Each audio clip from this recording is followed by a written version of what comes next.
And I give the floor to the representative of Pakistan. Thank you, Madam President. We would like to commend you and your delegation for your able stewardship of the Council this month.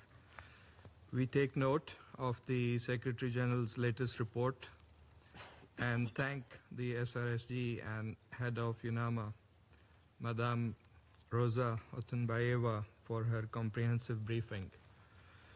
We appreciate UNAMA's efforts under your leadership, Madam, to promote normalization in Afghanistan under extremely challenging circumstances.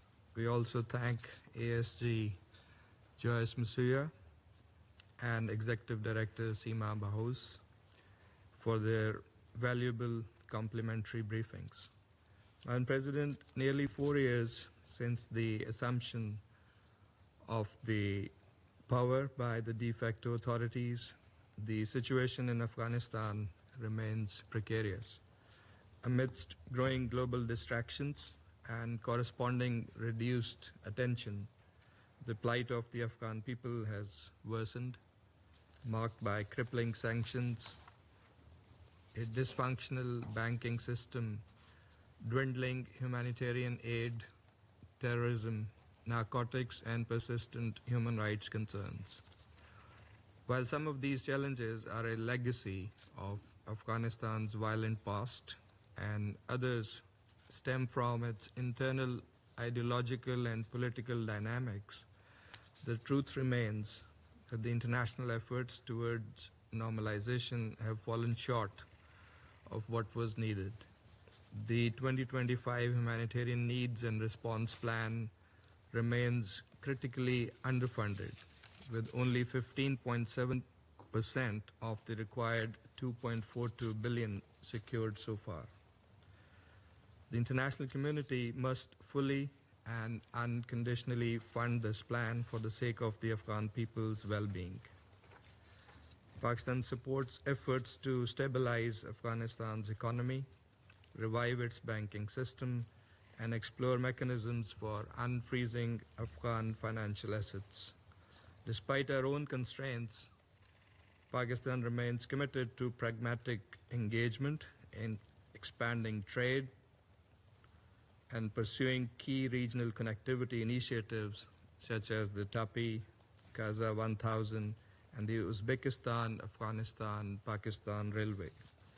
As noted in the Secretary General's report, Pakistan is Afghanistan's top export destination and a major source of imports. We have had sustained high-level engagement with the de facto authorities throughout the year. Deputy Prime Minister and Foreign Minister Senator Muhammad Ishaq Dar visited Kabul on 19th of April. And in May, we had a successful trilateral dialogue with Afghanistan and China at the foreign ministers' level in Beijing to advance mutually beneficial cooperation between our three countries. And just yesterday, our Deputy Prime Minister and Foreign Minister met with the acting Afghan Foreign Minister on the sidelines of the OIC conference in Istanbul. We also support the various regional forums such as the Moscow format and foreign ministers' meeting of Afghanistan's neighboring countries.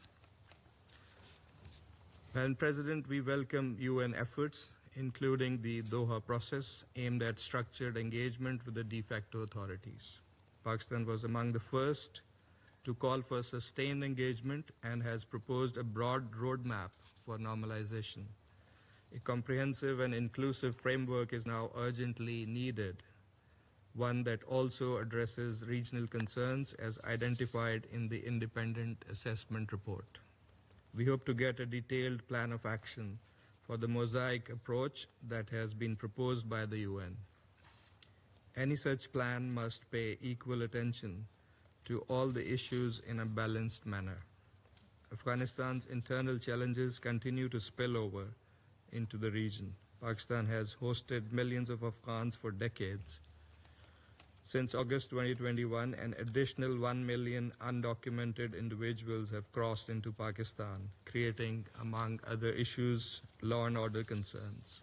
The international community must share this burden more equitably. We are also concerned about the potential destabilizing impact of the situation in Iran following unprovoked Israeli attacks. A refugee exodus into neighboring countries, including Afghanistan and Pakistan, could pose significant new challenges. This might imperil the already fragile situation in Afghanistan. Madam President, terrorism emanating from Afghanistan remains a serious threat to its neighbors, particularly Pakistan. As the Secretary General's report notes, ISIL-K continues to target the de facto authorities. Meanwhile, other terrorist entities, including Al-Qaeda, the TTP, and the Baloch militant groups, continue to operate from ungoverned spaces in Afghanistan. Afghanistan must not become a safe haven for terrorism against any country. The TTP, with around 6,000 fighters, is the largest UN-designated terrorist group operating from Afghan soil. With safe havens close to our border, it directly threatens our national security.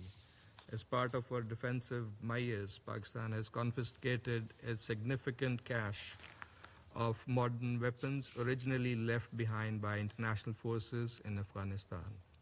On 27th April, 54 TTP terrorists attempting to infiltrate Pakistan were neutralized by our security forces. This incident underscores the scale and seriousness of the threat. We also have credible evidence of collaboration between the TTP and other groups, such as the BLA and Majid Brigade, aimed at disrupting strategic infrastructure and economic development projects in Pakistan. Madam President, we recognize that the de facto authorities must fulfill their international obligations. We are particularly concerned about the continued restrictions on women and girls, which are inconsistent with both international norms and Islamic traditions. At the International Conference on Girls' Education in Muslim Communities, held under the auspices of the Muslim World League in January, the Islamabad Declaration reaffirmed the consensus that education for girls was a fundamental human right rooted in Islamic values. Pakistan continues to support educational opportunities for Afghan youth. The third phase of our Allama Iqbal Scholarship Program is currently underway, benefiting 4,500 Afghan students, one-third of whom are women. Madam President, Pakistan desires a stable, peaceful, and prosperous Afghanistan.